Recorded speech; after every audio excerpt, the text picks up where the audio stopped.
The Countess de Saint-Geran, 1639. About the end of the year 1639, a troop of horsemen arrived, towards midday, in a little village at the northern extremity of the province of Auvergne, from the direction of Paris. The country folk assembled at the noise, and found it to proceed from the provost of the mounted police and his men. The heat was excessive, the horses were bathed in sweat, the horsemen covered with dust, and the party seemed on its return from an important expedition. A man left the escort, and asked an old woman who was spinning at her door if there was not an inn in the place. The woman and her children showed him a bush hanging over a door at the end of the only street in the village, and the escort recommenced its march at a walk. There was noticed, among the mounted men, a young man of distinguished appearance and richly dressed, who appeared to be a prisoner. This discovery redoubled the curiosity of the villagers, who followed the cavalcade as far as the door of the wine shop.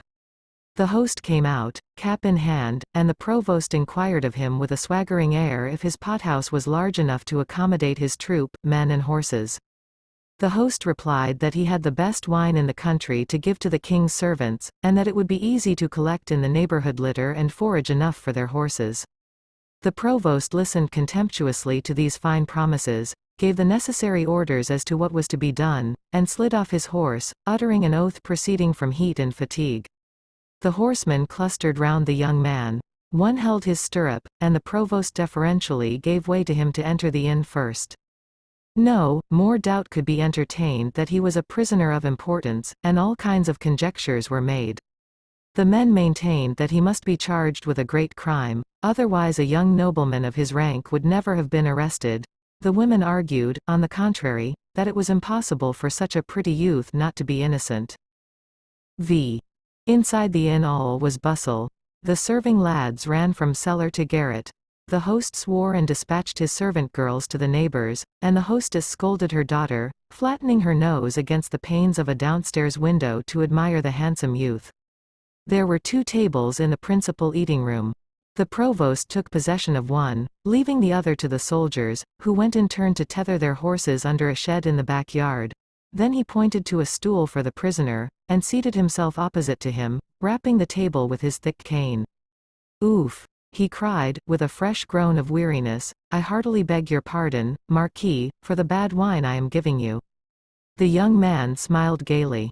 "The wine is all very well, Monsieur Provost," said he, "but I cannot conceal from you that however agreeable your company is to me, this halt is very inconvenient.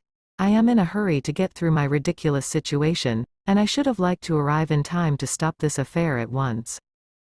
The girl of the house was standing before the table with a pewter pot which she had just brought, and at these words she raised her eyes on the prisoner, with a reassured look which seemed to say, "I was sure that he was innocent. But," continued the Marquis, carrying the glass to his lips, "this wine is not so bad as you say, Monsieur Provost." Then turning to the girl, who was eyeing his gloves and his ruff. "To your health, pretty child." "Then," said the provost, amazed at this free and easy air, "perhaps I shall have to beg you to excuse your sleeping quarters." "What?" exclaimed the Marquis, "do we sleep here?" "My lord," said the provost, "we have 16 long leagues to make, our horses are done up, and so far as I am concerned I declare that I am no better than my horse." The Marquis knocked on the table, and gave every indication of being greatly annoyed. The provost meanwhile puffed and blowed, stretched out his big boots, and mopped his forehead with his handkerchief. He was a portly man, with a puffy face, whom fatigue rendered singularly uncomfortable. "Marquis," said he, "although your company, which affords me the opportunity of showing you some attention, is very precious to me, you cannot doubt that I had much rather enjoy it on another footing. If it be within your power, as you say, to release yourself from the hands of justice, the sooner you do so the better I shall be pleased. But I beg you to consider the state we are in. For my part, I am unfit to keep the saddle another hour, and are you not yourself knocked up by this forced march in the great heat?" "True, so I am," said the Marquis, letting his arms fall by his side. Well, then, let us rest here, sup here, if we can, and we will start quite fit in the cool of the morning." "Agreed," replied the Marquis, "but then let us pass the time in a becoming manner. I have 2 pistoles left, let them be given to these good fellows to drink." It is only fair that I should treat them, seeing that I am the cause of giving them so much trouble." He threw 2 pieces of money on the table of the soldiers, who cried in chorus, "Long live the Marquis." The provost rose, went to post sentinels, and then repaired to the kitchen, where he ordered the best supper that could be got. The men pulled out dice and began to drink and play. The Marquis hummed an air in the middle of the room, twirled his mustache, turning on his heel and looking cautiously around. Then he gently drew a purse from his trousers pocket, and as the daughter of the house was coming and going, he threw his arms round her neck as if to kiss her, and whispered, slipping 10 louis into her hand, "The key of the front door in my room, and a quart of liquor to the sentinels, and you save my life." The girl went backwards nearly to the door, and returning with an expressive look, made an affirmative sign with her hand. The provost returned, and 2 hours later supper was served. He ate and drank like a man more at home at table than in the saddle. The Marquis plied him with bumpers, and sleepiness, added to the fumes of a very heady wine, caused him to repeat over and over again, "Confound it all, Marquis, I can't believe you are such a blackguard as they say you are. You seem to me a jolly good sort." The Marquis thought he was ready to fall under the table, and was beginning to open negotiations with the daughter of the house, when, to his great disappointment, bedtime having come, the provoking provost called his sergeant, gave him instructions in an undertone, and announced that he should have the honor of conducting the Marquis to bed, and that he should not go to bed himself before performing this duty. In fact, he posted 3 of his men, with torches, escorted the prisoner to his room, and left him with many profound bows. The Marquis threw himself on his bed without pulling off his boots, listening to a clock which struck 9. He heard the men come and go in the stables and in the yard. An hour later, everybody being tired, all was perfectly still. The prisoner then rose softly, and felt about on tiptoe on the chimneypiece, on the furniture, and even in his clothes, for the key which he hoped to find. He could not find it. He could not be mistaken, nevertheless, in the tender interest of the young girl, and he could not believe that she was deceiving him. The Marquis's room. V had a window which opened upon the street, and a door which gave access to a shabby gallery which did duty for a balcony, whence a staircase ascended to the principal rooms of the house. This gallery hung over the courtyard, being as high above it as the window was from the street. The Marquis had only to jump over one side or the other. He hesitated for some time, and just as he was deciding to leap into the street, at the risk of breaking his neck, 2 taps were struck on the door. He jumped for joy, saying to himself as he opened, "I am saved." A kind of shadow glided into the room. The young girl trembled from head to foot, and could not say a word. The Marquis reassured her with all sorts of caresses. "Ah, sir," said she, "I am dead if we are surprised."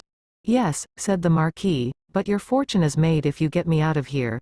God is my witness that I would with all my soul, but I have such a bad piece of news." She stopped, suffocated with varying emotions. The poor girl had come barefooted, for fear of making a noise, and appeared to be shivering. "What is the matter?" impatiently asked the Marquis. "Before going to bed," she continued, "the provost has required from my father all the keys of the house, and has made him take a great oath that there are no more. My father has given him all. Besides, there is a sentinel at every door, but they are very tired. I have heard them muttering and grumbling, and I have given them more wine than you told me. They will sleep," said the Marquis, nowise discouraged, "and they have already shown great respect to my rank in not nailing me up in this room. There is a small kitchen garden," continued the girl, "on the side of the fields, fenced in only by a loose hurdle, but, where is my horse? No doubt in the shed with the rest. I will jump into the yard.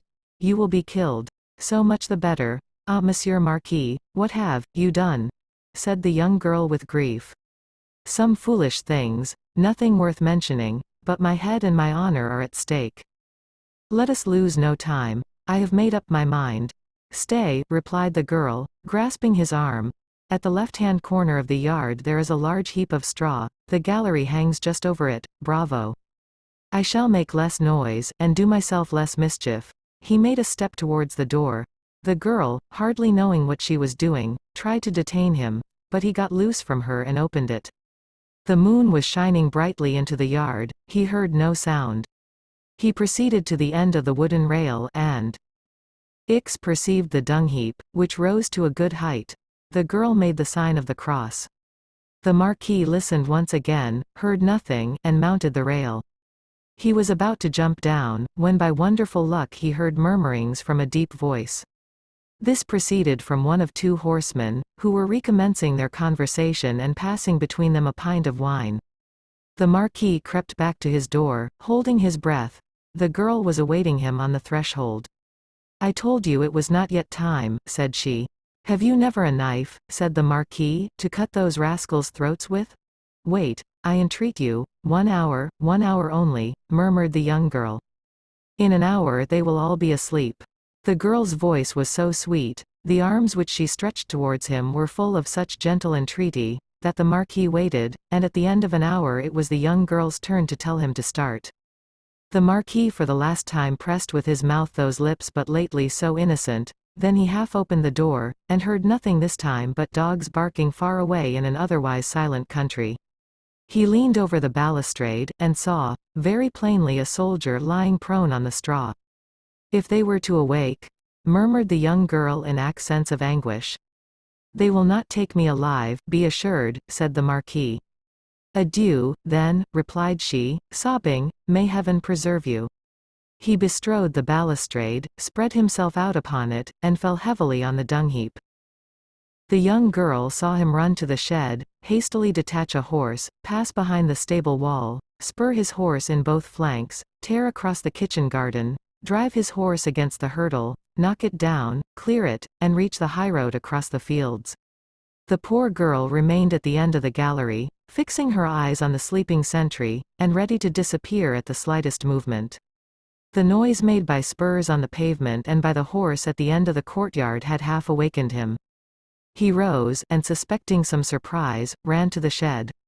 His horse was no longer there. The Marquis, in his haste to escape, had taken the first which came to hand, and this was the soldier's. Then the soldier gave the alarm. His comrades woke up. They ran to the prisoner's room, and found it empty. The provost came from his bed in a dazed condition. The prisoner had escaped. Then the young girl, pretending to have been roused by the noise, hindered the preparations by mislaying the saddlery, impeding the horsemen instead of helping them. Nevertheless, after a quarter of an hour, all the party were galloping along the road. The provost swore like a pagan. The best horses led the way, and the sentinel, who rode the Marquis's, and who had a greater interest in catching the prisoner, far outstripped his companions. He was followed by the sergeant. Equally well mounted, and as the broken fence showed the line he had taken, after some minutes they were in view of him, but at a great distance. However, the Marquis was losing ground. The horse he had taken was the worst in the troop, and he had pressed it as hard as it could go. Turning in the saddle, he saw the soldier's half a musket shot off. He urged his horse more and more, tearing his sides with his spurs, but shortly the beast, completely winded, foundered. The Marquis rolled with it in the dust, but when rolling over he caught hold of the holsters, which he found to contain pistols. He lay flat by the side of the horse, as if he had fainted, with a pistol at full cock in his hand. The sentinel, mounted on a valuable horse, and more than 200 yards ahead of his seraphile, came up to him. In a moment the Marquis, jumping up before he had tune to resist him, shot him through the head.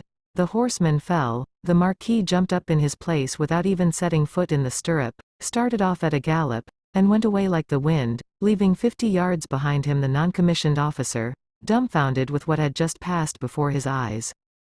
The main body of the escort galloped up, thinking that he was taken, and the provost shouted till he was hoarse, "Do not kill him." But they found only the sergeant, trying to restore life to his man, whose skull was shattered, and who lay dead on the spot. As for the Marquis, he was out of sight, for, fearing a fresh pursuit, he had plunged into the cross roads, along which he rode a good hour longer at full gallop.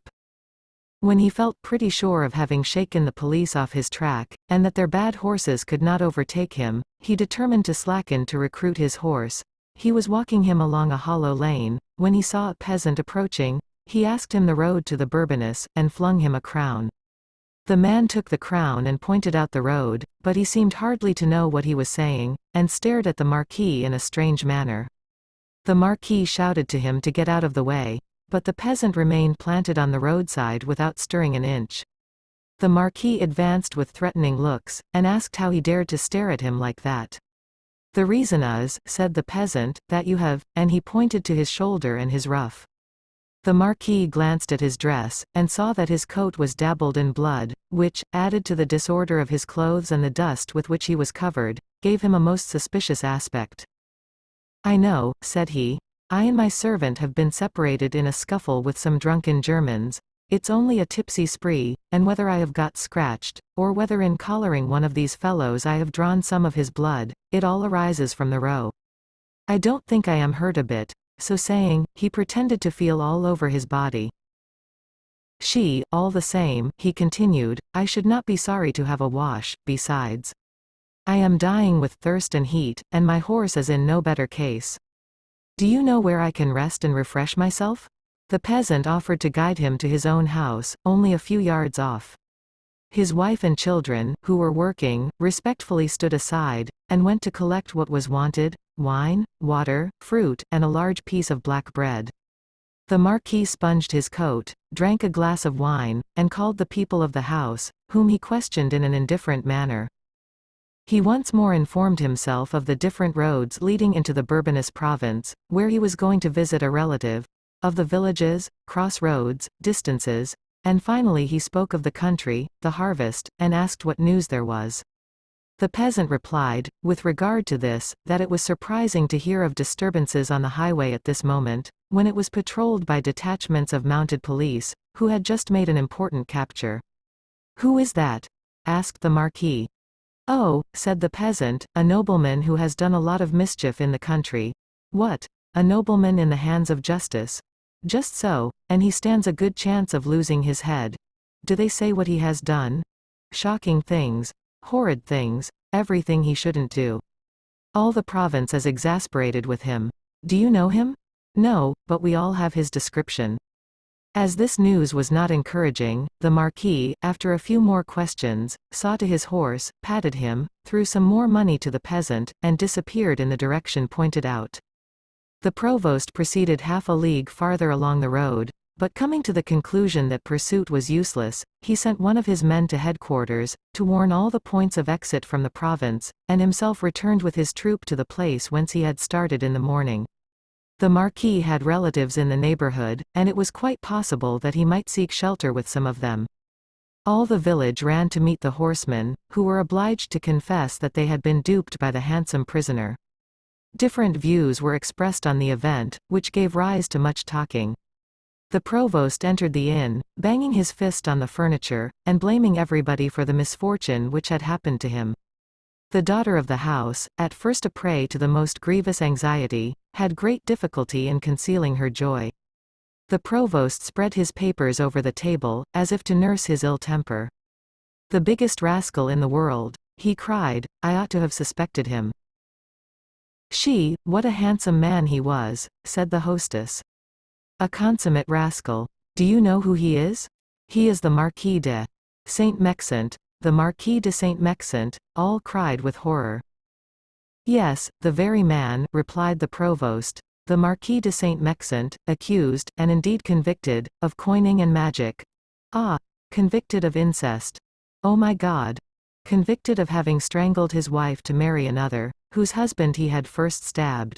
Heaven help us!" All crossed themselves.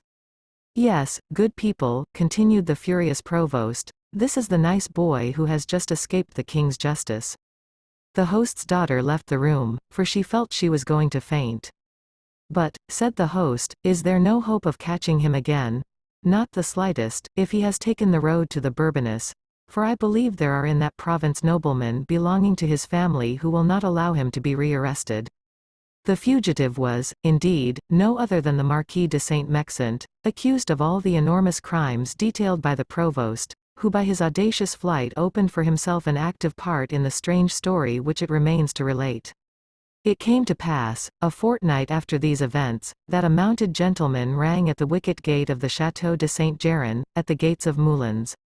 It was late, and the servants were in no hurry to open. The stranger again pulled the bell in a masterful manner, and at length perceived a man running from the bottom of the avenue. The servant peered through the wicket, and making out in the twilight a very ill-appointed traveller, with a crushed hat, dusty clothes, and no sword, asked him what he wanted, receiving a blunt reply that the stranger wished to see the Count de Saint-Geran without any further loss of time. The servant replied that this was impossible. The other got into a passion. "Who are you?" asked the man in livery. "You are a very ceremonious fellow," cried the horseman. "Go and tell M. de Saint-Geran that his relative, the Marquis de Saint-Mexent, wishes to see him at once." The servant made humble apologies, and opened the wicket-gate. He then walked before the Marquis, called other servants, who came to help him to dismount, and ran to give his name in the Count's apartments. The latter was about to sit down to supper when his relative was announced. He immediately went. She, to receive the Marquis, embraced him again and again, and gave him the most friendly and gracious reception possible. He wished then to take him into the dining-room to present him to all the family, but the Marquis called his attention to the disorder of his dress, and begged for a few minutes' conversation. The Count took him into his dressing-room, and had him dressed from head to foot in his own clothes, whilst they talked. The Marquis then narrated a made-up story to M. de Saint-Geran relative to the accusation brought against him. This greatly impressed his relative, and gave him a secure footing in the chateau. When he had finished dressing, he followed the Count, who presented him to the Countess and the rest of the family. It will now be in place to state who the inmates of the chateau were, and to relate some previous occurrences to explain subsequent ones. The Marshal de Saint-Geran, of the illustrious house of Gouche, and governor of the Bourbonnais, had married, for his first wife, Anne de Tournon, by whom he had one son, Claude de la Gouche, and one daughter, who married the Marquis de Boule. His wife dying, he married again with Suzanne des Epaules, who had also been previously married, being the widow of the Count de Longaunay, by whom she had Suzanne de Longaunay. The Marshal and his wife, Suzanne des Epaules, for the mutual benefit of their children by first nuptials, determined to marry them, thus sealing their own union with a double tie. Claude de Gouche, the Marshal's son, married Suzanne de Longaunay. This alliance was much to the distaste of the Marchioness de Boule, the Marshal's daughter, who found herself separated from her stepmother, and married to a man who, it was said, gave her great cause for complaint, the greatest being his 60 years and 10. The contract of marriage between Claude de la Gouche and Suzanne de Longaunay was executed at Rouen on the 17th of February 1619. But the tender age of the bridegroom, who was then but 18, was the cause of his taking a tour in Italy, whence he returned after 2 years. The marriage was a very happy one, but for one circumstance, it produced no issue. The Countess could not endure a barrenness which threatened the end of a great name, the extinction of a noble race. She made vows, pilgrimages, she consulted doctors and quacks. But to no purpose. The Marshal de Saint-Geran died on the Loath of December 1632, having the mortification of having seen no descending issue from the marriage of his son. The latter, now Count de Saint-Geran, succeeded his father in the government of the Bourbonnais, and was named Chevalier of the King's Orders.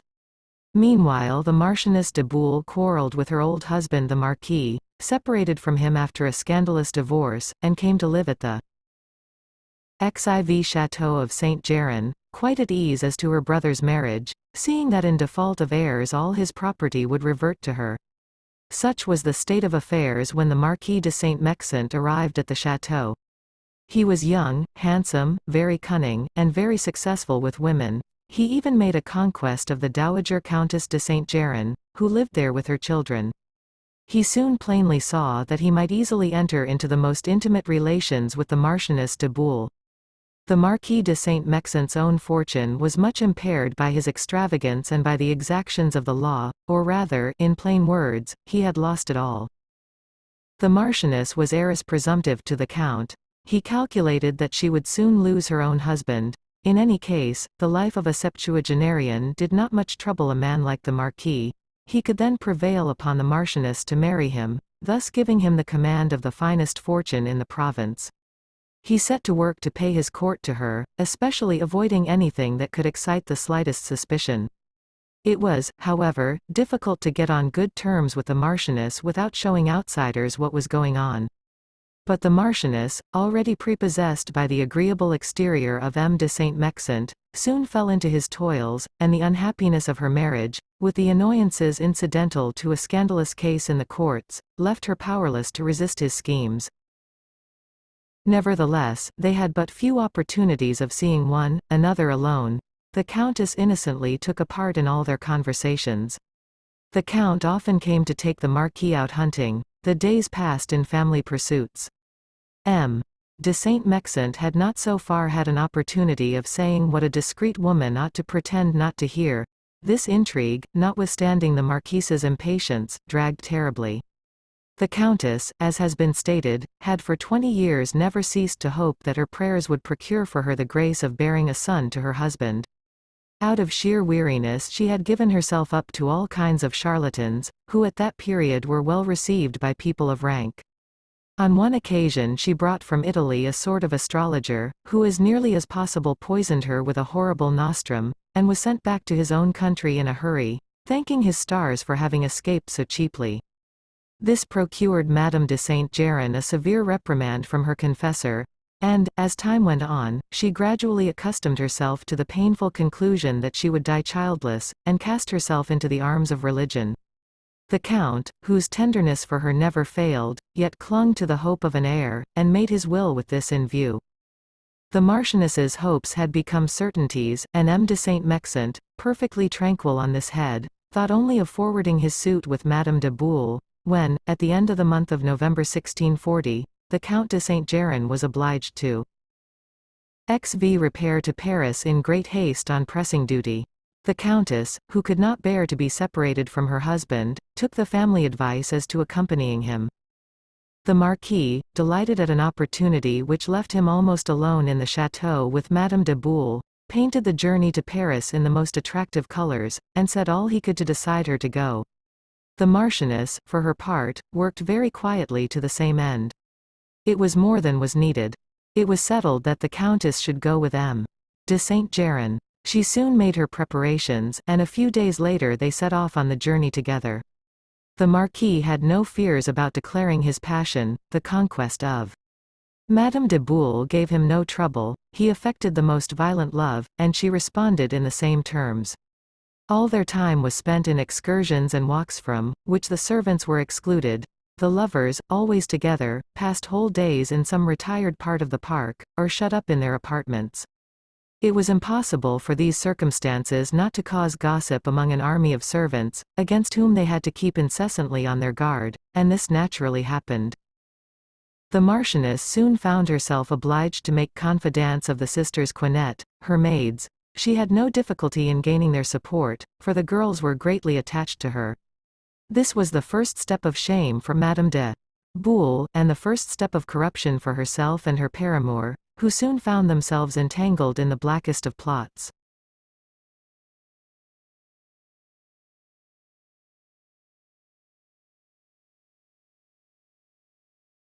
Moreover, there was at the Château de Saint-Geran a tall, spare, yellow, stupid man, just intelligent enough to perform, if not to conceive, a bad action, who was placed in authority over the domestics. He was a common peasant whom the old marshal had deigned to notice, and whom the Count had by degrees promoted to the service of majordomo on account of his long service in the house, and because he had seen him there since he himself was a child. He would not take him away as body servant, fearing that his notions of service would not do for Paris, and left him to the superintendence of the household. The Marquis had a quiet talk with this man, took his measure, warped his mind as he wished, gave him some money, and acquired him body and soul. These different agents undertook to stop the chatter of the servants' hall, and thenceforward the lovers could enjoy free intercourse. One evening, as the Marquis de Saint-Geran was at supper in company with the Marchioness, a loud knocking was heard at the gate of the chateau, to which they paid no great attention. This was followed by the appearance of a courier who had come post-haste from Paris. He entered the courtyard with a letter from the Count de Saint-Geran for M. the Marquis. He was announced and introduced, followed by nearly all the household. The Marquis asked the meaning of all this, and dismissed all the following with a wave of the hand, but the courier explained that M. the Count desired that the letter in his hands should be read before everyone.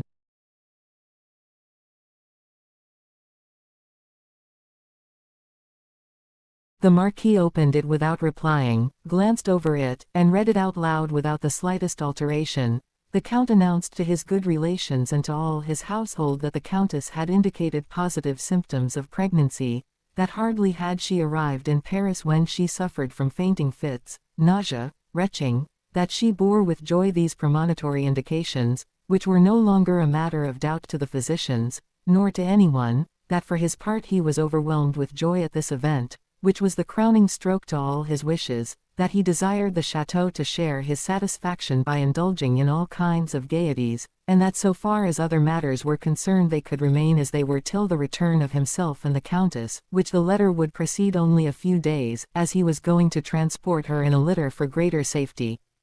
Then followed the specification of certain sums of money to be distributed among the servants. The servants uttered cries of joy. The Marquis and Marchioness exchanged a look, but a very troublous one. They, however, restrained themselves so far as to simulate a great satisfaction, and the Marquis brought himself to congratulate the servants on their attachment to their master and mistress. After this they were left alone, looking very serious, while crackers exploded and violins resounded under the windows. For some time they preserved silence, the first thought which occurred to both being that the Count and Countess had allowed themselves to be deceived by trifling symptoms, that people had wished to flatter their hopes, that it was impossible for a constitution to change so suddenly after 20 years, and that it was a case of simulative pregnancy. This opinion gaining strength in their minds made them somewhat calmer. The next day they took a walk side by side in a solitary path in the park and discussed the chances of their situation. M. de Saint-Geran brought before the Marchioness the enormous injury which this event would bring them. He then said that even supposing the news to be true, there were many rocks ahead to be weathered before the succession could be pronounced secure. The child may die, he said at last. And he uttered some sinister expressions on the slight damage caused by the loss of a puny creature without mind, interest, or consequence. Nothing, he said, but a bit of ill-organized matter, which only came into the world to ruin so considerable a person as the Marchioness. But what is the use of tormenting ourselves? He went on impatiently. The Countess is not pregnant, nor can she be. A gardener working near them overheard this part of the conversation, but as they walked away from him he could not hear any more. XVII. A few days later, some outriders, sent before him by the Count, entered the chateau, saying that their master and mistress were close at hand. In fact, they were promptly followed by brakes and travelling carriages, and at length the Countess's litter was descried, which M. de Saint-Geran, on horseback, had never lost sight of during the journey. It was a triumphal reception. All the peasants had left their work, and filled the air with shouts of welcome. The servants ran to meet their mistress. The ancient retainers wept for joy at seeing the Count so happy and in the hope that his noble qualities might be perpetuated in his heir. The Marquis and Madame de Boule did their best to tune up to the pitch of this hilarity. The Dowager Countess, who had arrived at the chateau the same day, unable to convince herself as to this news, had the pleasure of satisfying herself respecting it. The Count and Countess were much beloved in the Bourbonnais province. This event caused therein a general satisfaction, particularly in the numerous houses attached to them by consanguinity. Within a few days of their return, more than 20 ladies of quality flocked to visit them in great haste, to show the great interest they took in this pregnancy. All these ladies, on one occasion or another, convinced themselves as to its genuineness, and many of them, carrying the subject still further, in a joking manner which pleased the Countess, dubbed themselves prophetesses, and predicted the birth of a boy. The usual symptoms incidental to the situation left no room for doubt. The country physicians were all agreed. The Count kept one of these physicians in the chateau for 2 months, and spoke to the Marquis of Saint-Geran of his intention of procuring a good midwife, on the same terms. Finally, the Dowager Countess, who was to be sponsor, ordered at a great expense a magnificent store of baby linen, which she desired to present at the birth. The Marchioness devoured her rage, and among the persons who went beside themselves with joy not one remarked the disappointment which overspread her soul.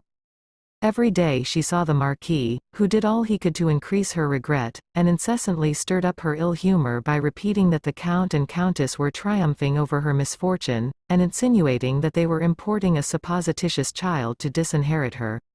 As usual both in private and political affairs, he began by corrupting the Marchioness's religious views, to pervert her into crime. The Marquis was one of those libertines so rare at that time, a period less unhappy than is generally believed, who made science dependent upon atheism. It is remarkable that great criminals of this epoch, Saint Croix for instance, and Exili, the gloomy poisoner, were the first unbelievers, and that they preceded the learned of the following age both, in philosophy and in the exclusive study of physical science, in which they included that of poisons. Passion, interest, hatred fought the Marquise's battles in the heart of Madame de Boule. XVII she readily lent herself to everything that M. de Saint-Mexent wished. The Marquis de Saint-Mexent had a confidential servant, cunning, insolent, resourceful, whom he had brought from his estates, a servant well suited to such a master, whom he sent on errands frequently into the neighborhood of Saint-Geran. One evening, as the Marquis was about to go to bed, this man, returning from one of his expeditions, entered his room, where he remained for a long time, telling him that he had at length found what he wanted, and giving him a small piece of paper which contained several names of places and persons. Next morning, at daybreak, the Marquis caused 2 of his horses to be saddled, pretended that he was summoned home on pressing business, foresaw that he should be absent for 3 or 4 days, made his excuses to the Count, and set off at full gallop, followed by his servant. They slept that night at an inn on the road to Auvergne, to put off the scent any persons who might recognize them. Then, following cross-country roads, they arrived after 2 days at a large hamlet, which they had seemed to have passed far to their left. In this hamlet was a woman who practiced the avocation of midwife, and was known as such in the neighborhood, but who had, it was said, mysterious and infamous secrets for those who paid her well. Further, she drew a good income from the influence which her art gave her over credulous people. It was all in her line to cure the king's evil, compound philters and love potions. She was useful in a variety of ways to girls who could afford to pay her. She was a lover's go-between, and even practiced sorcery for country folk. She played her cards so well, that the only persons privy to her misdeeds were unfortunate creatures who had as strong an interest as herself in keeping them profoundly secret. And as her terms were very high, she lived comfortably enough in a house her own property, and entirely alone, for greater security. In a general way, she was considered skillful in her ostensible profession, and was held in estimation by many persons of rank. This woman's name was Louise Goillard. Alone one evening after curfew, she heard a loud knocking at the door of her house. Accustomed to receive visits at all hours, she took her lamp without hesitation, and opened the door. An armed man, apparently much agitated, entered the room. Louise Goillard, in a great fright, fell into a chair. This man was the Marquis de Saint-Mexent. "Calm yourself, good woman," said the stranger, panting and stammering. "Be calm, I beg, for it is I, not you, who have any cause for emotion.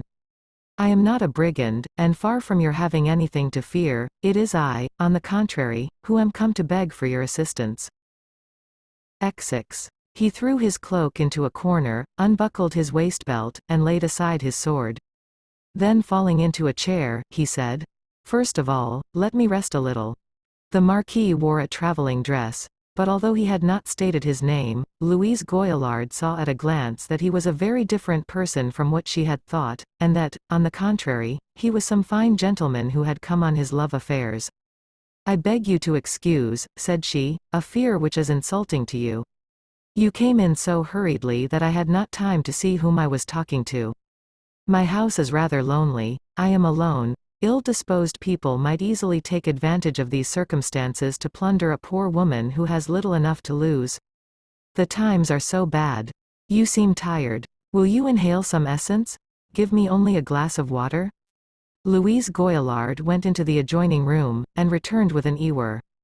The Marquis affected to rinse his lips, and said, "I come from a great distance on a most important matter. Be assured that I shall be properly grateful for your services." He felt in his pocket, and pulled out a purse, which he rolled between his fingers. "In the first place, you must swear to the greatest secrecy." "There is no need of that with us," said Louise Goillard. "That is the first condition of our craft. I must have more express guarantees, and your oath that you will reveal to no one in the world what I am going to confide to you. I give you my word, then, since you demand it, but I repeat that this is superfluous. You do not know me.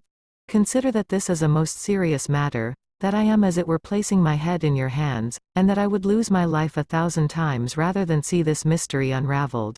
Consider also, bluntly replied the midwife, that we ourselves are primarily interested in all the secrets entrusted to us, that an indiscretion would destroy all confidence in us, and that there are even cases, you may speak.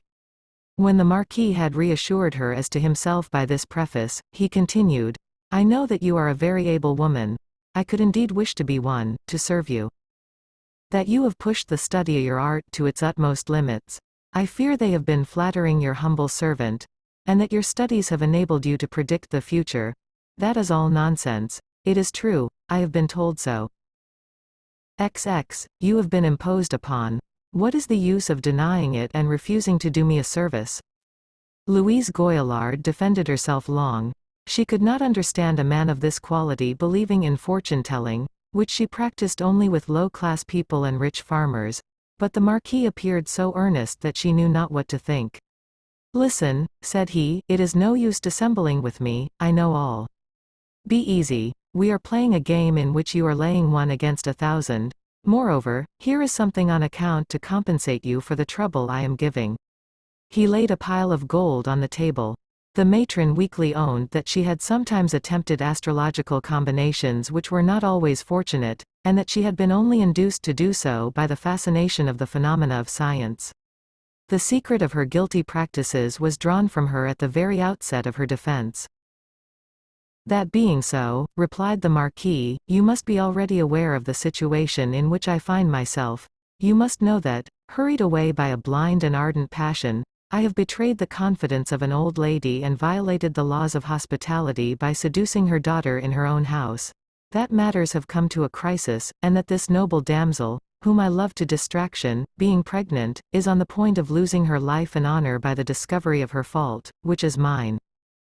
The matron replied that nothing could be ascertained about a person except from private questions, and to further impose upon the Marquis, she fetched a kind of box marked with figures and strange emblems.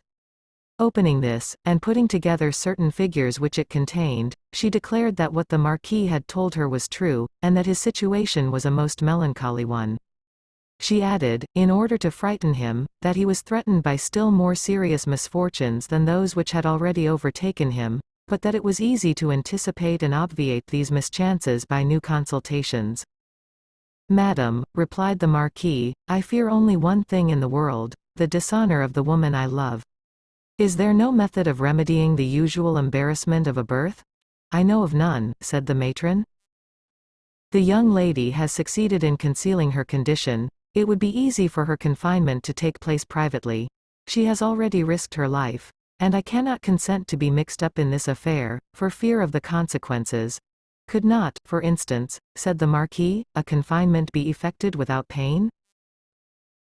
XXI. I don't know about that, but this I do know, that I shall take very good care not to practice any method contrary to the laws of nature. You are deceiving me. You are acquainted with this method, you have already practiced it upon a certain person whom I could name to you. Who has dared to calumniate me thus? I operate only after the decision of the faculty. God forbid that I should be stoned by all the physicians, and perhaps expelled from France. Will you then let me die of despair? If I were capable of making a bad use of your secrets, I could have done so long ago, for I know them. In heaven's name, do not dissimulate any longer, and tell me how it is possible to stifle the pangs of labor. Do you want more gold? Here it is, and he threw more louis on the table.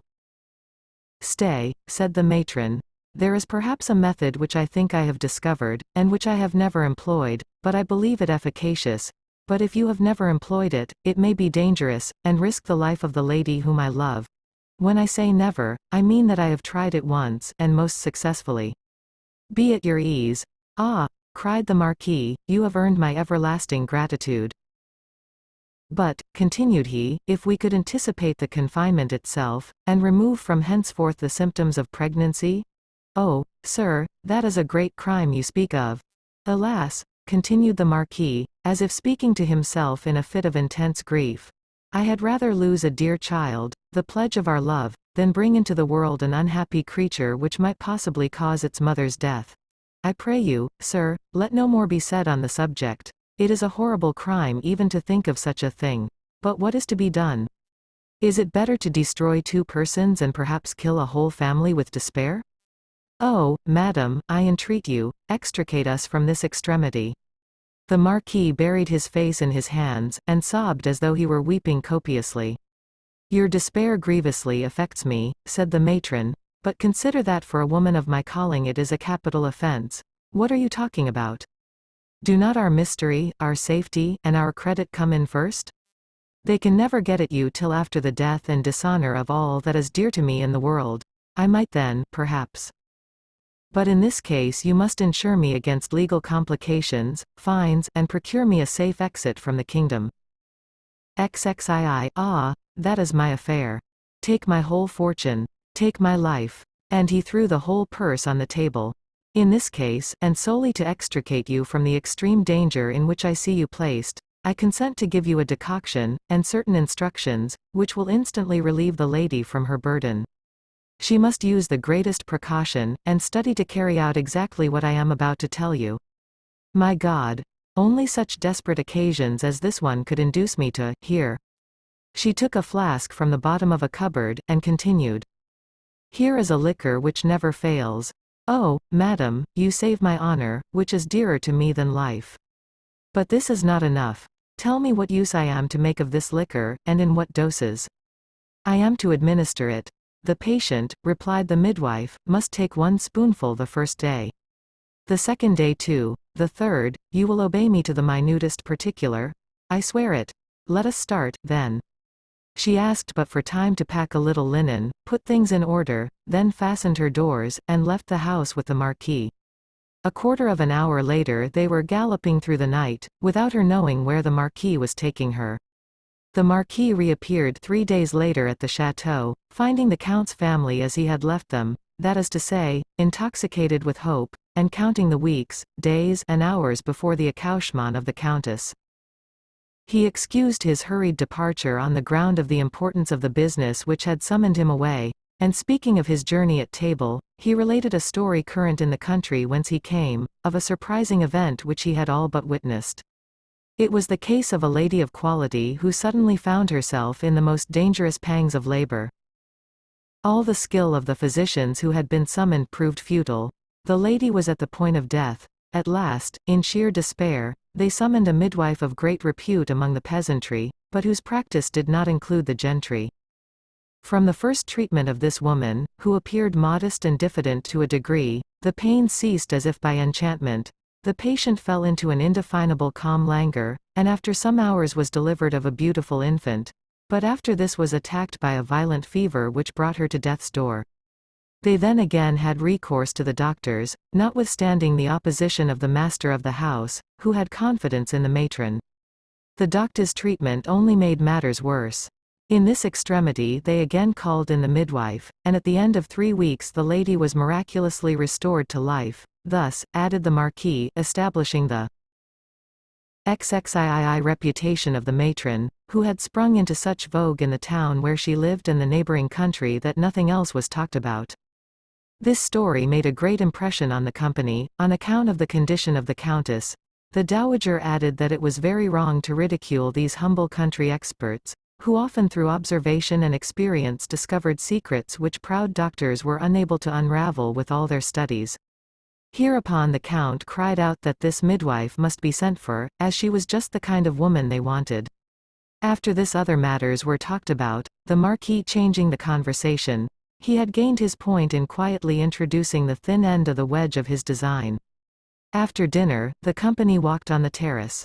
The Countess Dowager not being able to walk much on account of her advanced age, the Countess and Madame de Boule took chairs beside her. The Count walked up and down with M. de Saint-Mexent. The Marquis naturally asked how things had been going on during his absence, and if Madame de Saint-Geran had suffered any inconvenience, for her pregnancy had become the most important affair in the household, and hardly anything else was talked about. "By the way," said the Count, "you were speaking just now of a very skillful midwife. Would it not be a good step to summon her?" "I think," replied the Marquis, "that it would be an excellent selection, for I do not suppose there is one in this neighborhood to compare to her. I have a great mind to send for her at once, and to keep her about the Countess, whose constitution she will be all the better acquainted with if she studies it beforehand." "Do you know where I can send for her?" "Faith," said the Marquis, "she lives in a village, but I don't know which. But at least you know her name?" "I can hardly remember it." "Louise Boyard, I think, or Polliard, one or the other." "How? Have you not even retained the name?" "I heard the story, that's all." "Who the deuce can keep a name in his head which he hears in such a chance fashion? But did the condition of the Countess never occur to you? It was so far away that I did not suppose you would send such a distance. I thought you were already provided. How can we set about to find her? If that is all, I have a servant who knows people in that part of the country, and who knows how to go about things. If you like, he shall go in quest of her. If I like. This very moment." The same evening the servant started on his errand with the Count's instructions, not forgetting those of his master. He went at full speed. It may XXIV readily be supposed that he had not far to seek the woman he was to bring back with him, but he purposely kept away for 3 days, and at the end of this time, Louise Goillard was installed in the chateau. She was a woman of plain and severe exterior, who at once inspired confidence in everyone. The plots of the Marquis and Madame de Boule thus throve with most baneful success, but an accident happened which threatened to nullify them, and, by causing a great disaster, to prevent a crime. The Countess, passing into her apartments, caught her foot in a carpet, and fell heavily on the floor. At the cries of a footman all the household was astir. The Countess was carried to bed. The most intense alarm prevailed, but no bad consequences followed this accident, which produced only a further succession of visits from the neighboring gentry. This happened about the end of the 7th month. At length the moment of accouchement came. Everything had long before been arranged for the delivery, and nothing remained to be done. The Marquis had employed all this time in strengthening Madame de Boule against her scruples. He often saw Louise Goillard in private, and gave her his instructions, but he perceived that the corruption of Beaulieu, the house steward, was an essential factor. Beaulieu was already half gained over by the interviews of the year preceding. A large sum of ready money and many promises did the rest. This wretch was not ashamed to join a plot against a master to whom he owed everything. The Marchioness for her part, and always under the instigation of M. de Saint-Mexent, secured matters all round by bringing into the abominable plot the Quinet girls, her maids, so that there was nothing but treason and conspiracy against this worthy family among their upper servants, usually styled confidential. Thus, having prepared matters, the conspirators awaited the event. On the 16th of August the Countess de Saint-Geran was overtaken by the pangs of labor in the chapel of the chateau, where she was hearing Mass. They carried her to her room before Mass was over, her women ran around her, and the Countess Dowager with her own hands arranged on her head a cap of the pattern worn by ladies about to be confined, a cap which is not usually removed till some time later. The pains recurred with terrible intensity. The Count wept at his wife's cries. Many persons were present. The Dowager's 2 daughters by her second marriage, one of whom, then 16 years of age, afterwards married the Duc de Ventadour and was a party to the lawsuit, wished to be present at this accouchement, which was to perpetuate by a new scion an illustrious race near extinction. There were also Dame Salony, sister of the late Marshal Saint-Geran, the Marquis de Saint-Mexent, and the Marchioness de Boule. XXV. Everything seemed to favor the projects of these last 2 persons, who took an interest in the event of a very different character from that generally felt. As the pains produced no result, and the accouchement was of the most difficult nature, while the Countess was near the last extremity, expresses were sent to all the neighboring parishes to offer prayers for the mother and the child. The Holy Sacrament was elevated in the churches at Moulins. The midwife attended to everything herself. She maintained that the Countess would be more comfortable if her slightest desires were instantly complied with. The Countess herself never spoke a word, only interrupting the gloomy silence by heartrending cries. All at once, Madame de Boule, who affected to be bustling about, pointed out that the presence of so many persons was what hindered the Countess's accouchement, and, assuming an air of authority justified by fictitious tenderness, said that everyone must retire, leaving the patient in the hands of the persons who were absolutely necessary to her, and that, to remove any possible objections, the Countess Dowager her mother must set the example. The opportunity was made use of to remove the Count from this harrowing spectacle, and everyone followed the Countess Dowager. Even the Countess's own maids were not allowed to remain, being sent on errands which kept them out of the way. This further reason was given, that the eldest being scarcely 15, they were too young to be present on such an occasion. The only persons remaining by the bedside were the Marchioness de Boule, the midwife, and the 2 Quinet girls. The Countess was thus in the hands of her most cruel enemies. It was 7 o'clock in the evening. The labors continued. The elder Quinet girl held the patient by the hand to soothe her. The Count and the Dowager sent incessantly to know the news. They were told that everything was going on well, and that shortly their wishes would be accomplished, but none of the servants were allowed to enter the room. 3 hours later, the midwife declared that the Countess could not hold out any longer unless she got some rest. She made her swallow a liquor which was introduced into her mouth by spoonfuls. The Countess fell into so deep a sleep that she seemed to be dead.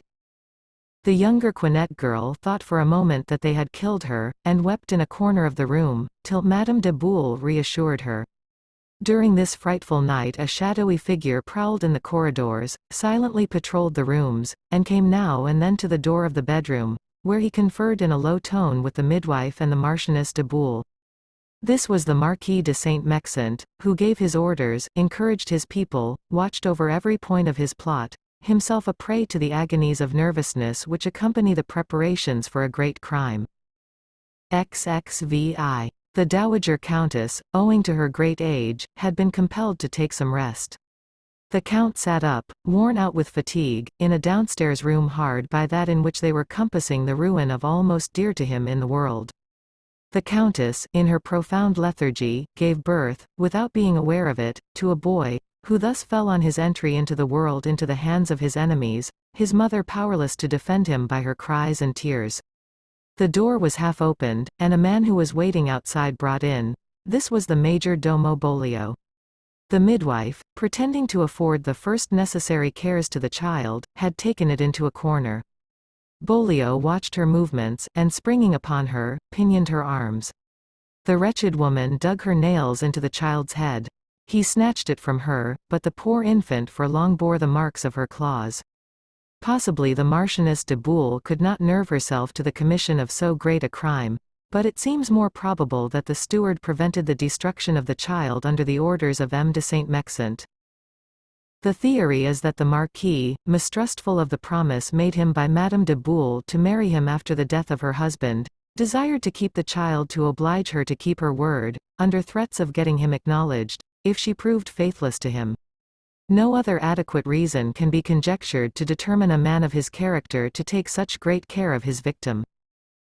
Bolio swaddled the child immediately, put it in a basket, hid it under his cloak, and went with his prey to find the Marquis. They conferred together for some time, after which the house steward passed by a postern gate into the moat, thence to a terrace by which he reached a bridge leading into the park. This park had 12 gates, and he had the keys of all. He mounted a blood horse which he had left waiting behind a wall, and started off at full gallop. The same day he passed through the village of Échirolles, a league distant from Saint-Geran, where he stopped at the house of a nurse, wife of a glovemaker named Claude. This peasant woman gave her breast to the child, but the steward, not daring to stay in a village so near Saint-Geran, crossed the river Allier at the Porte de la Chaise, and calling at the house of a man named Boucade, the good wife suckled the child for the second time. He then continued his journey in the direction of Auvergne. The heat was excessive, his horse was done up, the child seemed uneasy. A carrier's cart passed him going to Riom. It was owned by a certain Paul Boithian of the town of Aiguepers, a common carrier on the road. Bolio went alongside to put the child in the cart, which he entered himself, carrying the infant on his knees. The horse followed, fastened by the bridle to the back of the cart. XXVII. In the conversation which he held with this man, Bollio said that he should not take so much care of the child did it not belong to the most noble house in the Bourbonnais. They reached the village of Che at midday. The mistress of the house where he put up, who was nursing an infant, consented to give some of her milk to the child. The poor creature was covered with blood. She warmed some water, stripped off its swaddling linen, washed it from head to foot, and swathed it up again more neatly. The carrier then took them to Riom. When they got there, Bollio got rid of him by giving a false meeting place for their departure, left in the direction of the Abbey of Louvain, and reached the village of Descoutu, in the mountains, between Louvain and Thiers. The Marchioness de Boule had a chateau there where she occasionally spent some time. The child was nursed at Descoutu by Gabrielle Moyny, who was paid a month in advance, but she only kept it a week or so, because they refused to tell her the father and mother and to refer her to a place where she might send reports of her charge.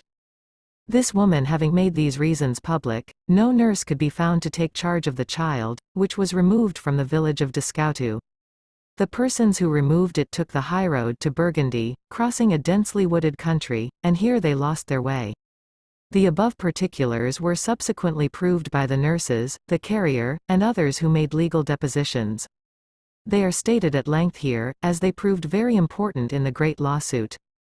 The compilers of the case, into which we search for information, have however omitted to tell us how the absence of the major domo was accounted for at the castle. Probably the far-sighted marquis had got an excuse ready. The countess's state of drowsiness continued till daybreak. She woke bathed in blood, completely exhausted, but yet with a sensation of comfort which convinced her that she had been delivered from her burden. Her first words were about her child. She wished to see it, kiss it. She asked where it was. The midwife coolly told her, whilst the girls who were by were filled with amazement at her audacity, that she had not been confined at all. The countess maintained the contrary, and as she grew very excited, the midwife strove to calm her, assuring her that in any case her delivery could not be long protracted, and that, judging from all the indications of the night, she would give birth to a boy. This promise comforted the count and the countess dowager, but failed to satisfy the countess, who insisted that a child had been born. The same day a scullery maid met a woman going to the water's edge in the castle moat, with a parcel in her arms. She recognized the midwife, and asked what she was carrying and where she was going so early. The latter replied that she was very inquisitive, and that it was nothing at all, but the girl, laughingly, XXVII pretending to be angry at this answer, pulled open one of the ends of the parcel before the midwife had time to stop her, and exposed to view some linen soaked in blood. "Madam has been confined, then?" she said to the matron. "No," replied she briskly, "she has not."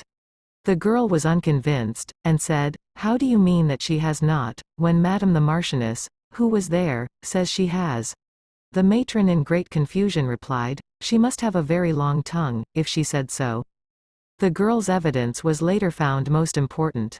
The countess's uneasiness made her worse the next day. She implored with sighs and tears at least to be told what had become of her child, steadily maintaining that she was not mistaken when she assured them that she had given birth to one. The midwife with great effrontery told her that the new moon was unfavorable to childbirth, and that she must wait for the wane, when it would be easier as matters were already prepared. Invalids' fancies do not obtain much credence.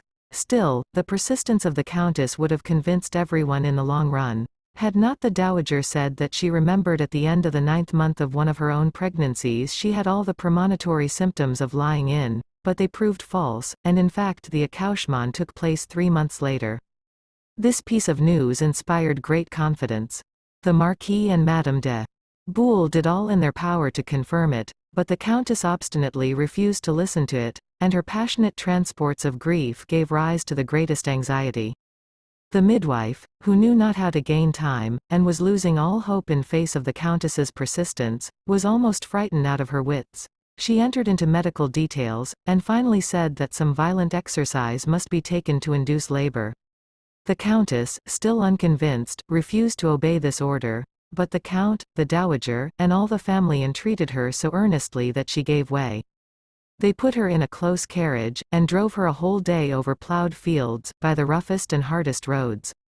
She was so shaken that she lost the power of breathing, It required all the strength of her constitution to support this barbarous treatment in the delicate condition of a lady so recently confined.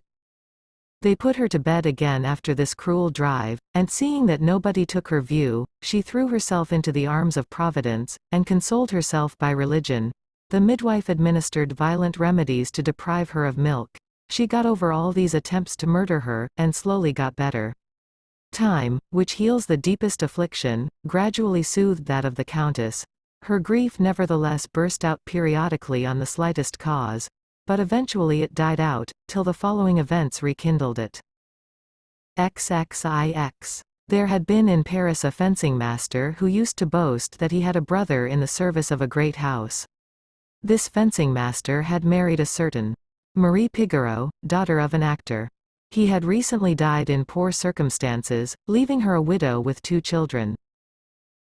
This woman Pigoreau did not enjoy the best of characters, and no one knew how she made a living, when all at once, after some short absences from home and visit from a man who came in the evening, his face muffled in his cloak, she launched out into a more expensive style of living. The neighbors saw in her house costly clothes, fine swaddling clothes, and at last it became known that she was nursing a strange child.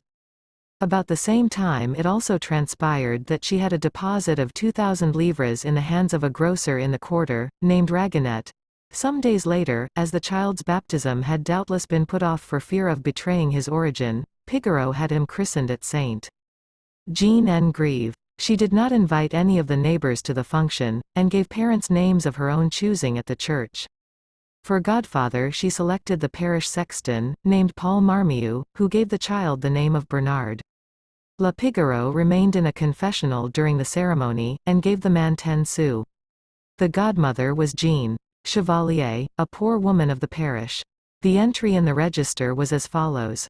On the 7th day of March 1642 was baptized Bernard, son of and his godfather being Paul Marmiou, day laborer and servant of this parish, and his godmother Jean Chevalier, widow of Pierre Thibault. A few days afterwards La Pigoreau put out the child to nurse in the village of Torcy-en-Brie, with a woman who had been her godmother, whose husband was called Paillard. She gave out that it was a child of quality which had been entrusted to her, and that she should not hesitate, if such a thing were necessary, to save its life by the loss of one of her own children. The nurse did not keep it long, because she fell ill. La Pigoreau went to fetch the child away, lamenting this accident, and further saying that she regretted it all the more, as the nurse would have earned enough to make her comfortable for the rest of her life. She put the infant out again in the same village, with the widow of a peasant named Marc Peguin. The monthly wage was regularly paid, and the child brought up as one of rank. La Pigoreau further told the woman that it was the son of a great XXX nobleman, and would later make the fortunes of those who served him. An elderly man, whom the people supposed to be the child's father, but who Pigoreau assured them was her brother-in-law, often came to see him. When the child was 18 months old, La Pigoreau took him away and weaned him. Of the 2 by her husband the elder was called Antoine, the second would have been called Henri if he had lived, but he was born on the 9th of August 1639, after the death of his father, who was killed in June of the same year, and died shortly after his birth. La Pigoreau thought fit to give the name and condition of this second son to the stranger, and thus bury forever the secret of his birth. With this end in view, she left the quarter where she lived, and removed to conceal herself in another parish where she was not known. The child was brought up under the name and style of Henri, second son of La Pigoreau, till he was 2½ years of age, but at this time, whether she was not engaged to keep it any longer, or whether she had spent the 2,000 livres deposited with the grocer Raguenet, and could get no more from the principals, she determined to get rid of it. Her gossips used to tell this woman that she cared but little for her eldest son, because she was very confident of the second one making his fortune, and that if she were obliged to give up one of them, she had better keep the younger, who was a beautiful boy. To this she would reply that the matter did not depend upon her, that the boy's godfather was an uncle in good circumstances, who would not charge himself with any other child. She often mentioned this uncle, her brother-in-law, she said, who was major domo in a great house. One morning, the hall porter at the Hôtel de Saint-Geran came to Beaulieu and told him that a woman carrying a child was asking for him at the wicket gate. This Beaulieu was, in fact, the brother of the fencing master, and godfather to Pigoreau's second son. It is now supposed that he was the unknown person who had placed the child of quality with her, and who used to go and see him at his nurse's. La Pigoreau gave him a long account of her situation. The major domo took the child with some emotion, and told La Pigoreau to wait his answer a short distance off, in a place which he pointed out. Beaulieu's wife made a great outcry at the first proposal of an increase of family, but he succeeded in pacifying her by pointing out the necessities of his sister-in-law, and how easy and inexpensive it was to do this good work in such a house as the Count's. He went to his master and mistress to ask permission to bring up this child in their hotel. A kind of feeling entered into the charge he was undertaking which in some measure lessened the weight on his conscience. The Count and Countess at first opposed this project, telling him that having already 5 children he ought not to burden himself with any more, but he petitioned so earnestly that he obtained what he wanted. The Countess wished XXXI to see it, and as she was about to start for Moulins she ordered it to be put in her women's coach. When it was shown her, she cried out, "What a lovely child!" The boy was fair, with large blue eyes and very regular features. She gave him 100 caresses, which the child returned very prettily. She at once took a great fancy to him, and said to Beaulieu, "I shall not put him in my women's coach, I shall put him in my own." After they arrived at the Château of Saint-Geran, her affection for Henri, the name retained by the child, increased day by day. She often contemplated him with sadness, then embraced him with tenderness, and kept him long on her bosom. The Count shared this affection for the supposed nephew of Beaulieu, who was adopted, so to speak, and brought up like a child of quality. The Marquis de Saint-Mexent and Madame de Boule had not married, although the old Marquis de Boule had long been dead. It appeared that they had given up this scheme. The Marchioness no doubt felt scruples about it, and the Marquis was deterred from marriage by his profligate habits. It is moreover supposed that other engagements and heavy bribes compensated the loss he derived from the Marchioness's breach of faith. He was a man about town at that period, and was making love to the demoiselle Jacqueline de la Garde. He had succeeded in gaining her affections, and brought matters to such a point that she no longer refused her favors except on the grounds of her pregnancy and the danger of an indiscretion. The Marquis then offered to introduce to her a matron who could deliver women without the pangs of labor, and who had a very successful practice. The same Jacqueline de la Garde further gave evidence at the trial that M. de Saint-Mexent had often boasted, as of a scientific intrigue, of having spirited away the son of a governor of a province and grandson of a marshal of France, that he spoke of the Marchioness de Boule, said that he had made her rich, and that it was to him she owed her great wealth, and further, that one day having taken her to a pretty country seat which belonged to him, she praised its beauty, saying, "C'était un beau lieu." He replied by a pun on a man's name, saying that he knew another Beaulieu who had enabled him to make a fortune of 500,000 crowns. He also said to Jadelon, Sieur de la Barbissingay, when posting with him from Paris, that the Countess de Saint-Geran had been delivered of a son who was in his power. The Marquis had not seen Madame de Boule for a long time. A common danger reunited them. They had both learned with terror the presence of Henri at the Hôtel de Saint-Geran. They consulted about this. The Marquis undertook to cut the danger short. However, he dared put in practice nothing overtly against the child, a matter still more difficult just then, inasmuch as some particulars of his discreditable adventures had leaked out, and the Saint-Geran family received him more than coldly. XXXII.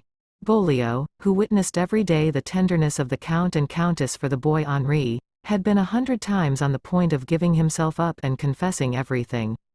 He was torn to pieces with remorse.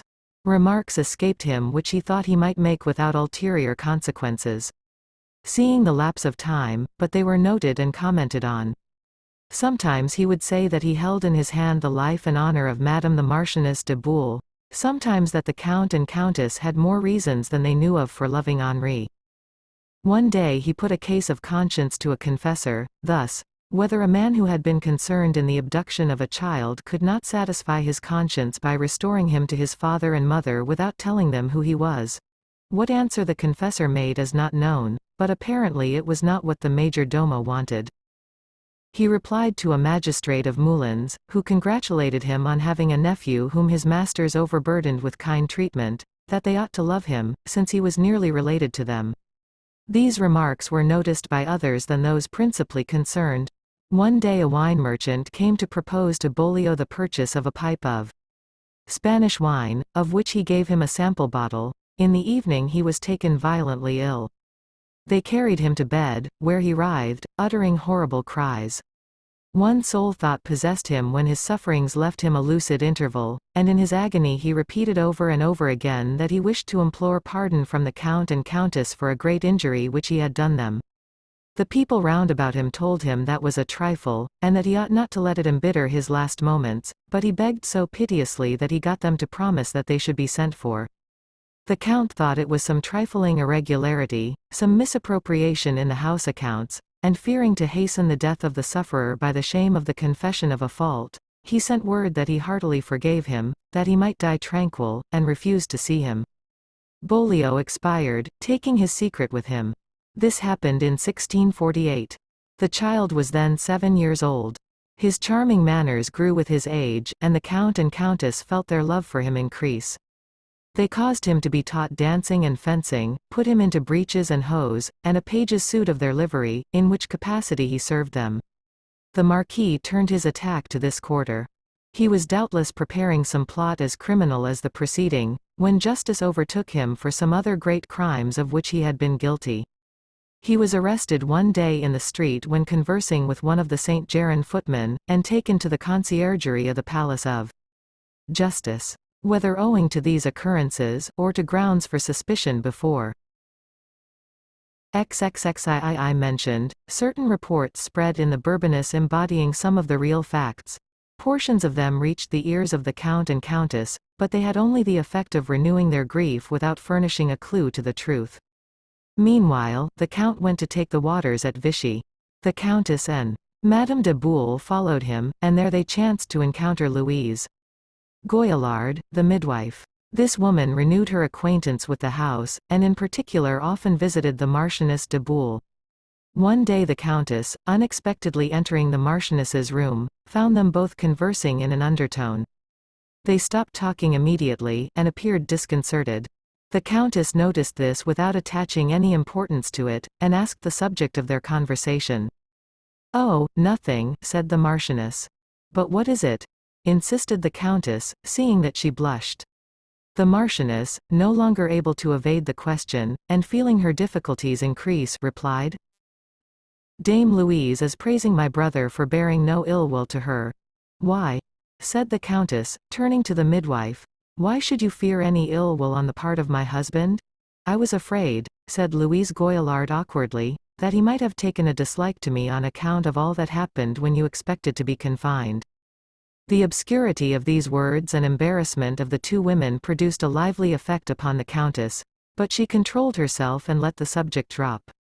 Her agitation, however, did not escape the notice of the Marchioness, who the next day had horses put to her coach and retired to Hay estate of Lavoine. This clumsy proceeding strengthened suspicion. The first determination of the Countess was to arrest Louise Goillard, but she saw that in so serious a matter every step must be taken with precaution. She consulted the Count and the Countess Dowager. They quietly summoned the midwife, to question her without any preliminaries. She prevaricated and contradicted herself over and over again. Moreover, her state of terror alone sufficed to convict her of a crime. They handed her over to the law, and the Count de Saint-Geran filed an information before the vice-seneschal of Moulins. The midwife underwent a first interrogatory. She confessed the truth of the accouchement, but she added that the Countess had given birth to a still-born daughter, which she had buried under a stone near the step of the barn in the backyard. The judge, accompanied by a physician and a surgeon, repaired to the place, where he found neither stone, nor fetus, nor any indications of an interment. They searched unsuccessfully in other places. When the Dowager Countess heard this statement, she demanded that this horrible woman should be put on her trial.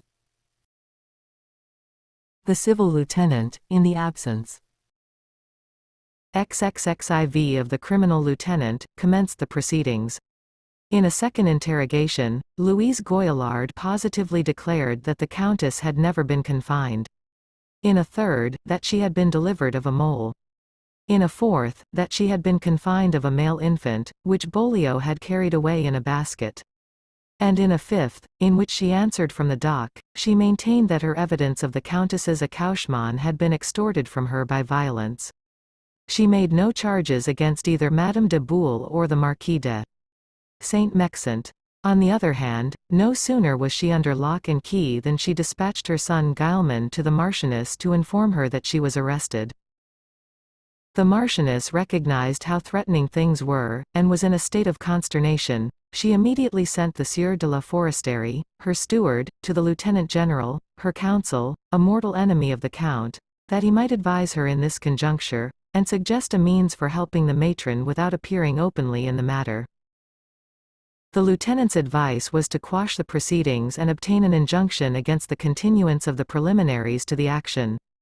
The Marchioness spent a large sum of money, and obtained this injunction, but it was immediately reversed, and the bar to the suit removed. La Foresterie was then ordered to pass to Riom, where the sisters Quinet lived, and to bribe them heavily to secrecy. The elder one, on leaving the Marchioness's service, had shaken her fist in her face, feeling secure with the secrets in her knowledge, and told her that she would repent having dismissed her and her sister, and that she would make a clean breast of the whole affair, even were she to be hung first. These girls then sent word that they wished to enter her service again, that the Countess had promised them handsome terms if they would speak, and that they had even been questioned in her name by a Capuchin superior, but that they said nothing, in order to give time to prepare an answer for them. The Marchioness found herself obliged to take back the girls. She kept the younger, and married the elder to Delisle, her house steward. But La Foresterie, finding himself in this network of intrigue, grew disgusted at serving such a mistress, and left her house. The Marchioness told him on his departure that if he were so indiscreet as to repeat a word of what he had learned from the Quinet girls, she would punish him with 100 poniard stabs from her major domo. Delisle. Having thus fortified her position, she thought herself secure against any hostile steps. But it happened that a certain prudent burgher, gentleman and page to the Marquis de Saint-Mexent, who enjoyed his master's confidence and went to see him in the conciergerie, where he was imprisoned, threw some strange light on this affair. His master had narrated to him all the particulars of the accouchement of the Countess and of the abduction of the child. XXXV, I am astonished, my lord, replied the page, that having so many dangerous affairs on hand, you did not relieve your conscience of this one. I intend, replied the Marquis, to restore this child to his father. I have been ordered to do so by a Capuchin to whom I confessed having carried off from the midst of the family, without their knowing it, a grandson of a marshal of France and son of a governor of a province. The Marquis had at that time permission to go out from prison occasionally on his parole. This will not surprise anyone acquainted with the ideas which prevailed at that period on the honor of a nobleman, even the greatest criminal. The Marquis, profiting by this facility, took the page to see a child of about 7 years of age, fair and with a beautiful countenance. Page, said he, look well at this child, so that you may know him again when I shall send you to inquire about him. He then informed him that this was the Count de Saint-Geran's son whom he had carried away. Information of these matters coming to the ears of justice, decisive proofs were hoped for, but this happened just when other criminal informations were lodged against the Marquis, which left him helpless to prevent the exposure of his crimes. Police officers were dispatched in all haste to the conciergerie. They were stopped by the jailers, who told them that the Marquis, feeling ill, was engaged with a priest who was administering the sacraments to him. As they insisted on seeing him, the warders approached the cell.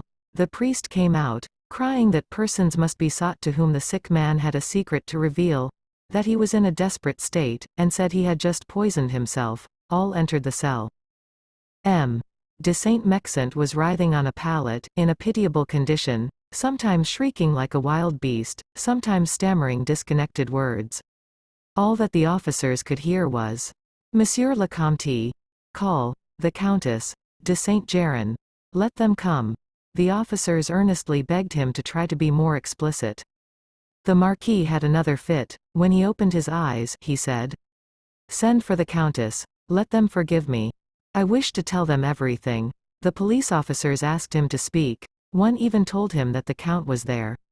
The Marquis feebly murmured, "I am going to tell you," then he gave a loud cry and fell back dead. It thus seemed as if fate took pains to close every mouth from which the truth might escape. Still, this avowal of a deathbed revelation to be made to the Count de Saint-Geran and the deposition of the priest who had administered the last sacraments formed a strong link in the chain of evidence. XXXVI. The judge of first instruction, collecting all the information he had got, made a report the weight of which was overwhelming. The carters, the nurse, the domestic servants, all gave accounts consistent with each other. The route and the various adventures of the child were plainly detailed, from its birth till its arrival at the village of Descautu. Justice, thus tracing crime to its sources, had no option but to issue a warrant for the arrest of the Marchioness de Bouillé, but it seems probable that it was not served owing to the strenuous efforts of the Count de Saint-Geran, who could not bring himself to ruin his sister, seeing that her dishonor would have been reflected on him. The Marchioness hid her remorse in solitude, and appeared again no more. She died shortly after, carrying the weight of her secret till she drew her last breath. The judge of Moulins at length pronounced sentence on the midwife, whom he declared arraigned and convicted of having suppressed the child born to the Countess, for which he condemned her to be tortured and then hanged. The matron lodged an appeal against this sentence, and the case was referred to the Conciergerie. No sooner had the Count and Countess seen the successive proofs of the procedure, than tenderness and natural feelings accomplished the rest. They no longer doubted that their page was their son. They stripped him at once of his livery and gave him his rank and prerogatives, under the title of the Count de la Police. Meanwhile, a private person named Secqueville informed the Countess that he had made a very important discovery, that a child had been baptized in 1642 at St. Jean en Grève, and that a woman named Marie Pigoreau had taken a leading part in the affair. Thereupon inquiries were made, and it was discovered that this child had been nursed in the village of Torcy. The Count obtained a warrant which enabled him to get evidence before the judge of Torcy. Nothing was left undone to elicit the whole truth. He also obtained a warrant through which he obtained more information, and published a monitora. The elder of the Quinet girls on this told the Marquis de Canillac that the Count was searching at a distance for things very near him. The truth shone out with great luster through these new facts which gushed from all this fresh information. The child, exhibited in the presence of a legal commissary to the nurses and witnesses of Torcy, was identified, as much by the scars left by the midwife's nails on his head, as by his fair hair and blue eyes. This ineffaceable vestige of the woman's cruelty was the principal proof. The witnesses testified that La Pigoreau, when she visited this child with a man who appeared to be of condition, always asserted that he was the son of a great nobleman who had been entrusted to her care, and that she hoped he would make her fortune and that of those who had reared him. XXXVII. The child's godfather, Paul Marmiou, a common laborer, the grocer. Raguenet, who had charge of the 2,000 livres, the servant of La Pigoreau, who had heard her say that the Count was obliged to take this child. The witnesses who proved that La Pigoreau had told them that the child was too well born to wear a page's livery, all furnished convincing proofs, but others were forthcoming. It was at La Pigoreau's that the Marquis de Saint-Mexent, living then at the Hôtel de Saint-Geran, went to see the child, kept in her house as if it were hers. Prudent Burger, the Marquise's page, perfectly well remembered La Pigoreau, and also the child, whom he had seen at her house and whose history the Marquis had related to him. Finally, many other witnesses heard in the course of the case, both before the three chambers of nobles, clergy, and the tiers état, and before the judges of Torcy, Cusset, and other local magistrates, made the facts so clear and conclusive in favor of the legitimacy of the young Count, that it was impossible to avoid impeaching the guilty parties. The Count ordered the summons in person of La Pigoreau, who had not been compromised in the original preliminary proceedings. This drastic measure threw the intriguing woman on her beam ends, but she strove hard to right herself. The widowed Duchess de Ventadour, daughter by her mother's second marriage of the Countess Dowager of Saint-Geran, and half-sister of the Count, and the Countess de Lude, daughter of the Marchioness de Bouillé, from whom the young count carried away the Saint-Geran inheritance, were very warm in the matter, and spoke of disputing the judgment. La Pigoreau went to see them, and joined in concert with them. Then commenced this famous lawsuit, which long occupied all France, and is parallel in some respects, but not in the time occupied in the hearing, to the case heard by Solomon, in which one child was claimed by two mothers. The Marquis de Saint-Mexant and Madame de Boule being dead, were naturally no parties to the suit, which was fought against the Saint-Geran family by La Pigoreau and Mesdames du Lude and de Ventadour.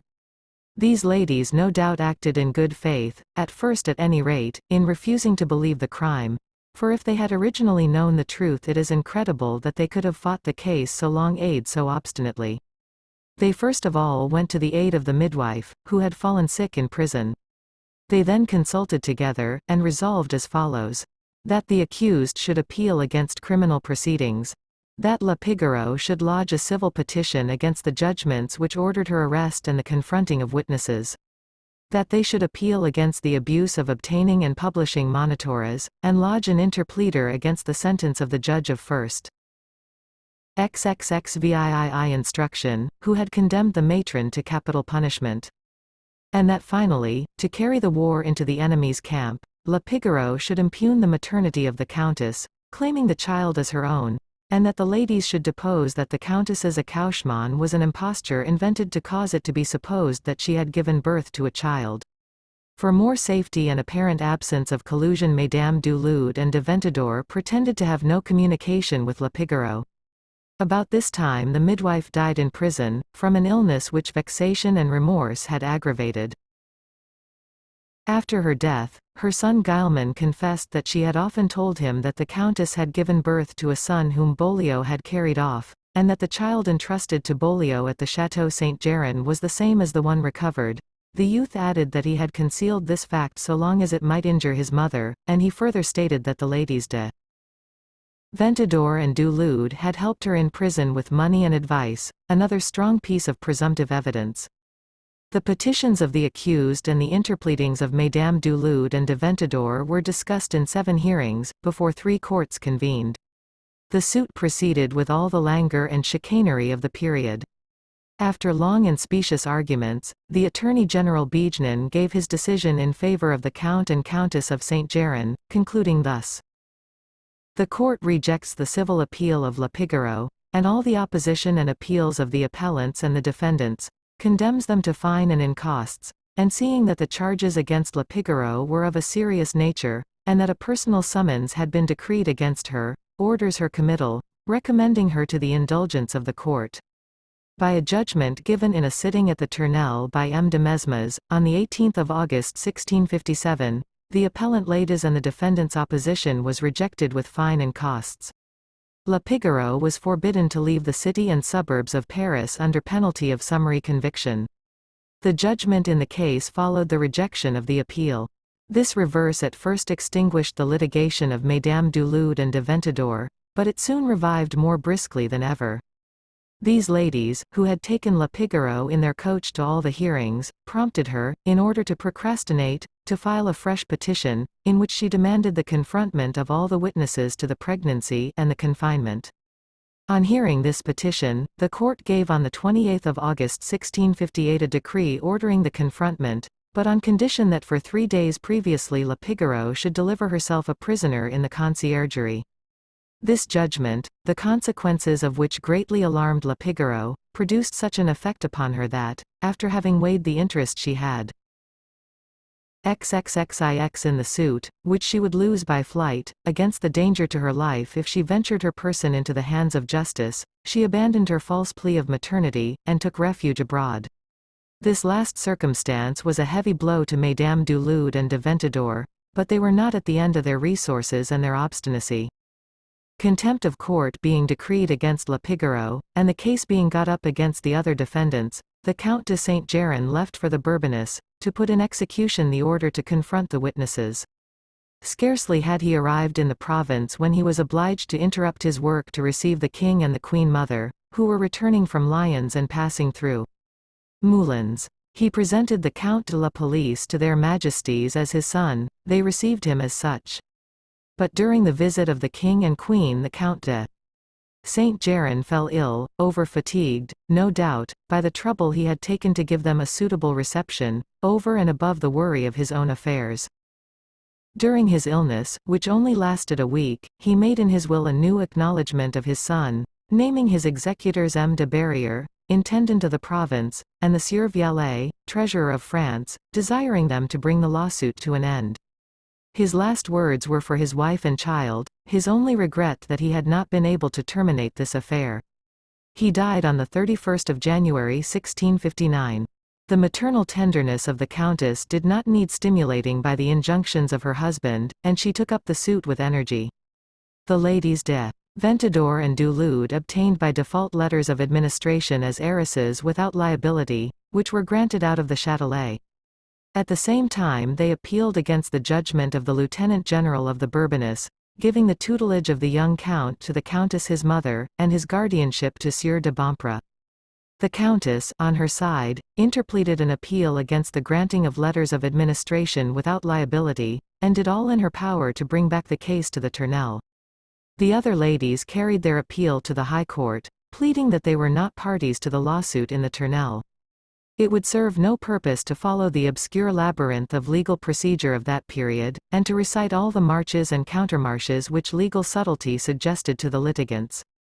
At the end of 3 years, on the 9th of April 1661, the Countess obtained a judgment by which the king in person, assuming to his own decision the civil suit pending at the Tournelle, as well as the appeals pled by both parties, and the last petition of Mesdames du Lude and de Ventadour, sends back the whole case to the 3 assembled chambers of the States. XL. General, to be by them decided on its merits either jointly or separately, as they may deem fit. The Countess thus returned to her first battlefield. Legal science produced an immense quantity of manuscript, barristers and attorneys greatly distinguishing themselves in their calling. After an interminable hearing, and pleadings longer and more complicated than ever, which however did not bamboozle the court, judgment was pronounced in conformity with the summing up of the Attorney General, thus: that passing over the petition of Mesdames Marie de la Gouche and Éléonore de Boulle, on the grounds, etc., etc., evidence taken, etc., appeals, judgments annulled, etc. With regard to the petition of the late Claude de la Gouche and Suzanne de Longaunay, dated the 12th of August 1658, ordered, that the rule be made absolute. Which being done, Bernard de la Gouche is pronounced, maintained, and declared the lawfully born and legitimate son of Claude de la Gouche and Suzanne de Longaunay, in possession and enjoyment of the name and arms of the House of Gouche, and of all the goods left by Claude de la Gouche, his father, and Marie de la Gouche and Éléonore de Boulle are interdicted from interfering with him. The petitions of Éléonore de Boulle and Marie de la Gouche, dated 4th June 1664, the 4th of August 1665, the 6th of January, the 10th of February, the 12th of March 15th April, and the 2nd of June 1666, are dismissed with costs. Declared, that the defaults against La Pigoreau are confirmed, and that she, arraigned and convicted of the offences imputed to her, is condemned to be hung and strangled at a gallows erected in the Place de Grève in this city, if taken and apprehended.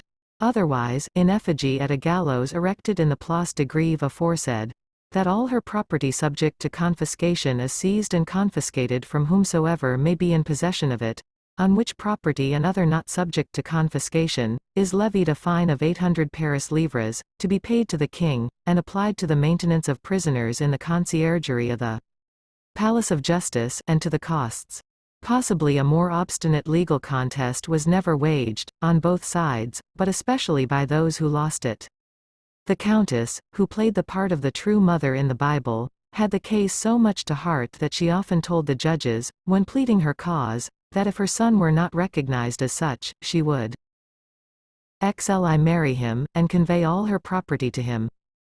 The young Count de la Police became Count de Saint-Geran through the death of his father, married, in 1667, Claude Françoise Madeleine de Férenise, only daughter of François de Montfreville and of Marguerite Jourdain de Carbone de Canicy. He had only one daughter, born in 1688, who became a nun. He died at the age of 55 years, and thus this illustrious family became extinct.